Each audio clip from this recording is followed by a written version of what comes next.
नमस्कार दोस्तों, बहुत बहुत स्वागत है आपका मेरे चैनल डिकोड विद नेहा पर और मैं हूं आपके साथ नेहा अग्रवाल। आज हम केरल की सच्चाई को पूरी तरह डिकोड करेंगे। वो राज्य जो एक समय शिक्षा, स्वास्थ्य और मानव विकास का प्रतीक माना जाता था, लेकिन एलडीएफ सरकार की 10 साल की सत्ता में बाढ़, भ्रष्टाचार, बेरोजगारी और राजनीतिक हिंसा की चपेट में कैसे आ गया। 9 अप्रैल 2026 को वोटिंग है, सिर्फ एक दिन बाकी है। पी विजयन की एलडीएफ सरकार तीसरी बार सत्ता में आने की कोशिश कर रही है, लेकिन क्या इन 10 सालों में आम केरल वासी की जिंदगी बेहतर हुई है या फिर वायनाड की लैंडस्लाइड, युवाओं का पलायन, भारी कर्ज, मार्टियर्स फंड घोटाला और पोस्ट पोल हिंसा ने सब कुछ और बिगाड़ दिया है। आज हम फैक्ट्स पर बात करेंगे, हाल की घटनाओं और ग्राउंड रियलिटी के साथ पूरी कहानी को समझेंगे, क्योंकि सत्ता की थकान अब छिप नहीं रही और जनता बदलाव की तरफ देख रही है। तो वीडियो को एंड तक जरूर देखिएगा।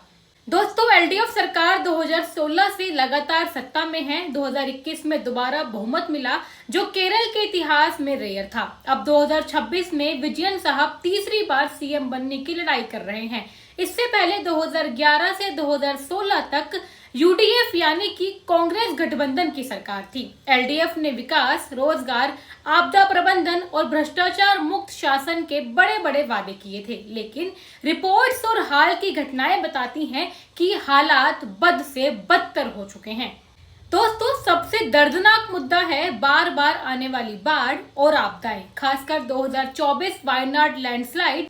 30 जुलाई 2024 को मुंडकई चुरालमाला में भयंकर भूस्खलन हुआ था। मौतों की संख्या आधिकारिक रूप से 298 यानी कि 300 के आसपास थी। कुछ रिपोर्ट्स में 300 से 400 तक, साथ में 300 से ऊपर घायल और दर्जनों लोग लापता हो चुके थे। 3 गांव पूरी तरह तबाह हो चुके थे।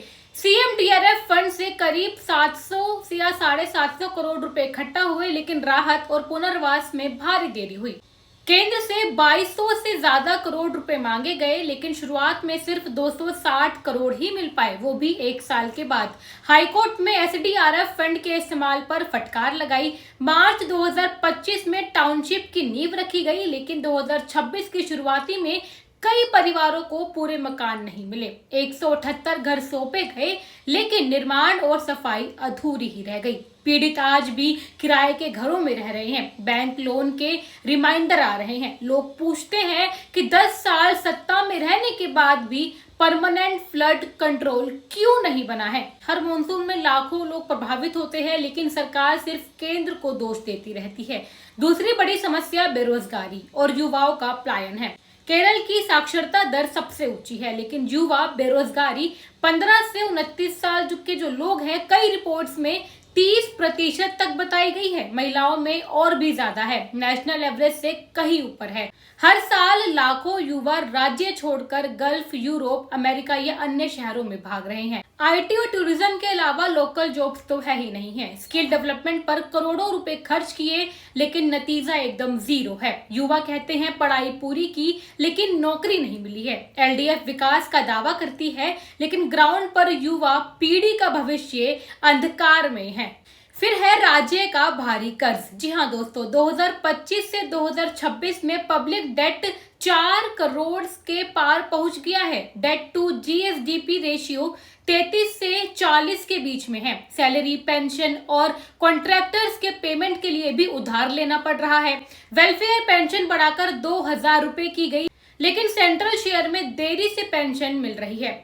नीति आयोग जैसे रिपोर्ट्स में फिस्कल स्ट्रेस भी बताई गई। सरकार पीआर और वेलफेयर स्कीम्स पर खर्चा कर रही है, लेकिन असली विकास पर फोकस नहीं है। लोग पूछते हैं फ्लड पीड़ितों के घर नहीं बन रहे हैं, तो दूसरे प्रोजेक्ट्स पर इतना खर्चा क्यों हो रहा है। सबसे गंभीर है भ्रष्टाचार। गोल्ड स्मगलिंग केस 2020 अभी भी गूंजता है, जिसमें सीएमओ तक पर आरोप लगे थे। अमित शाह ने इसे देश का सबसे बड़ा सरकार प्रायोजित घोटाला कहा था। Corporative bank scam, life mission scam के बाद अब पय्यानूर का मार्टियर्स फंड स्कैम सामने आया है। 2026 में विसललोअर वी कुंजी कृष्णन ने दस्तावेज जारी किए। सीपीआईएम के पय्यानूर एरिया कमेटी के धनराज मार्टियर फंड से 40 लाख रुपए एफडी में डाले। लीडर्स टीआई मधुसूदनन और केपी मधु के नाम पर। इंटरेस्ट की जो रकम थी वो लीडर्स ने अपने पॉकेट में डाल ली। 2018 में 5 लाख रुपए सीधे पर्सनल अकाउंट में ट्रांसफर कर लिए। कुल 1 करोड़ से ज्यादा का गबन का आरोप था। ये कन्नूर में हुआ। सीपीआईएम का गढ़ कहा जाता है जिसको। पार्टी ने इन्वेस्टिगेशन कमीशन बनाया, लेकिन कुंजी कृष्णन को पार्टी से निकाल दिया गया। लोग कहते हैं ये सत्ता की थकान और भ्रष्टाचार का नतीजा है। सिल्वर लाइन प्रोजेक्ट विवादों में फंसकर अटका पड़ा हुआ है।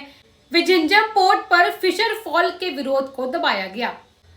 दोस्तों, राजनीतिक घटनाएं भी कोई कम नहीं रही हैं। दिसंबर 2025 के लोकल बॉडी इलेक्शन में एलडीएफ को बड़ा झटका लगा। यूडीएफ ने वोट शेयर बढ़ाया। नतीजों के बाद हिंसा भड़क गई। कोझिकोड के एरामाला में 200 सीपीआईएम कार्यकर्ताओं ने कांग्रेस के इंदिरा गांधी भवन पर हमला किया। 5 लाख का नुकसान हुआ। इंदिरा गांधी की मूर्ति क्षतिग्रस्त कर दी गई। कन्नूर, वायनाड, कासरगोड में पथराव, झड़पें, ऑफिस तोड़े गए। पुलिस को अतिरिक्त फोर्स लगानी पड़ी।